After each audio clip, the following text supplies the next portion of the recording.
Ah, well, if it isn't my dear partners. See, I told you that something good was going to happen during our travels today. I have to say, sometimes the Steambird's astrology column is spot on. It's just your lucky day. Are you guys also here to catch the festivities? Oh, and that reminds me, Happy Lantern Rite! Happy Lantern Rite. Happy Lantern Rite to you too! Wait, if you're here for Lantern Rite, then what are you doing on top of this deserted mountain? And that voice we heard, that was you, right, Navia? Oh, impressive. You could tell it was me from that far away. You've got good ears. That or your voice is just really loud. Well, of course it is. After all, I'm a boss. Indeed. I suppose it's an asset. Sure is! Having a loud voice is a handy tool when it comes to communication. Wait. That wasn't even Paimon's point. Paimon just wants to know why you two were shouting from the top of this deserted mountain. There was something about almonds, maybe? And buell fruit? Ooh, is it some sort of secret code? No, it's not a code. The words are meaningless. Perhaps, but the act of shouting was very meaningful indeed. That's just what mountain climbers do, right? After all the hard work it takes to make it to the top, as you stand on the summit looking out at the vast scenery, it's not easy to resist the urge to release those emotions.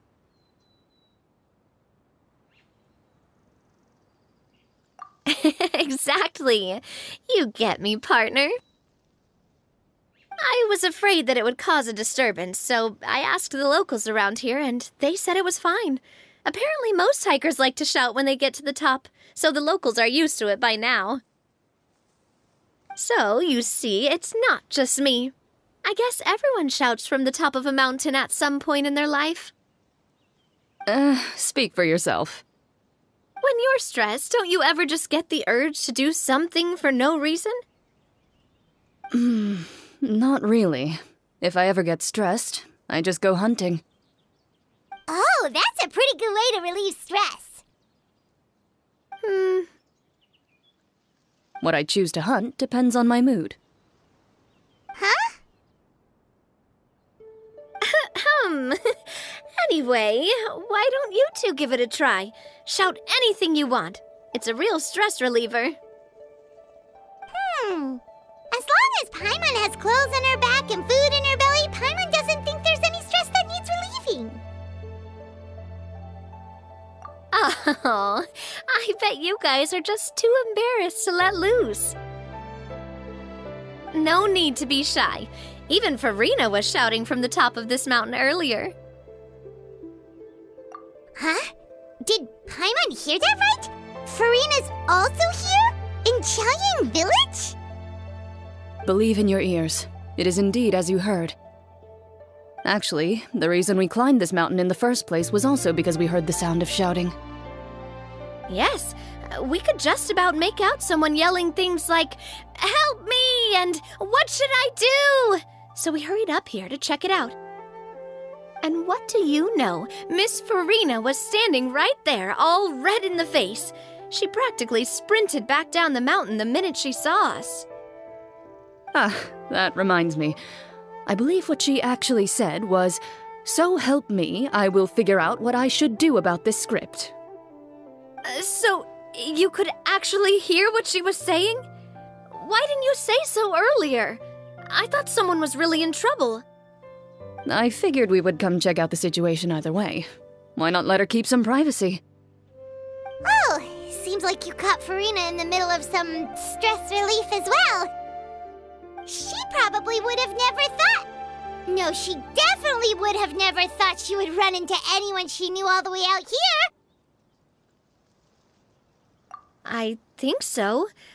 We ran into Nervalet on the way here as well, but he was already on his way back, so they probably weren't together. What? Nervalet was here too? What was he doing here? It couldn't have been for vacation. I think it just might have been, actually. But apparently he only stayed for half a day before heading back. He's a very busy man.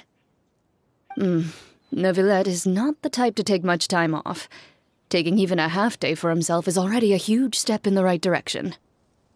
Didn't Charlotte publish an article on the Liyue tea industry recently? Maybe he was inspired to come buy some tea after reading that article. You know, just like you were. My situation is completely different. I'm here because I was asked to accompany you.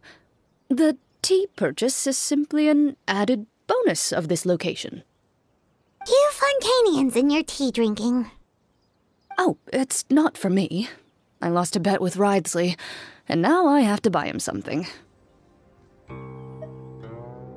It was just a spur-of-the-moment sort of bet. Ridesley gets really invested in that sort of thing, but he couldn't care less about what he wins in the end. You could give him mint plants that you plucked from the side of the road, and he wouldn't even mind. If only he was that easygoing when it came to talking business. In any case, I'm pretty sure the tea you bought is this region's specialty. What is it called again? Neuvillette even mentioned it earlier. Yes, that's the one. You didn't really buy 10 boxes, did you? Please, do I look like someone who would fall for that sort of marketing trap? That reminds me. You guys said you only came up here because you heard my voice, right? I hope it didn't put you out. You must have had other plans for the day. Oh, that's right. Who tell? A few days ago, we heard that a friend was going to be in Qiaoying Village, so we decided to come and see if we could run into her. Oh dear. We've been chatting for quite some time. I'm sorry for keeping you. That's good. We should probably head out and look for Hu Tao. No need to stay on our account. We just got up here, so we're gonna stay around for a little longer. Go and meet your friend. We can meet up in Qiaoying Village later. Sounds good. We're gonna head down the mountain then. See you later!